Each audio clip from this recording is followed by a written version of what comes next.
শিক্ষা সবচাইতে অগ্রণী ভূমিকা পালন করেছিল।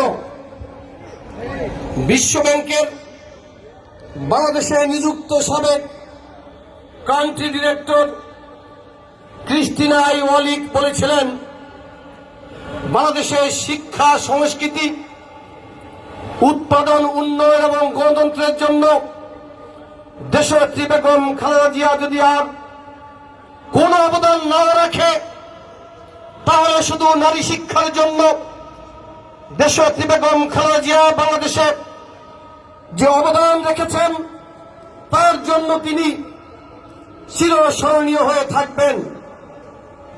আপনারা নিশ্চয়ই শুনেছেন, বাংলাদেশে এক সময় একটি প্রকল্প ছিল কাজের বিনিময়ে খাদ্য।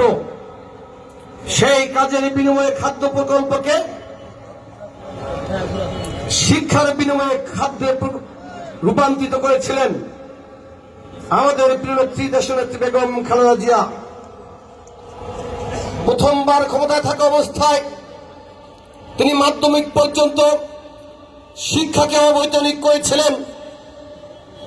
পরবর্তীতে যখন ক্ষমতায় আসলেন 2001 থেকে 6 সাল পর্যন্ত সেই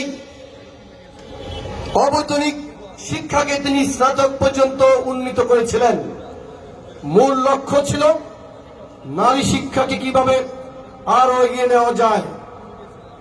শুধু এখানেই শেষ নয়, এদেশের নারীদেরকে সম্মানিত করার জন্য তিনি সন্তানের নামের পাশাপাশি রাষ্ট্রীয় যে সকল ফর্মে বাবার নাম লিখতে বাধ্য করা হয়েছিল,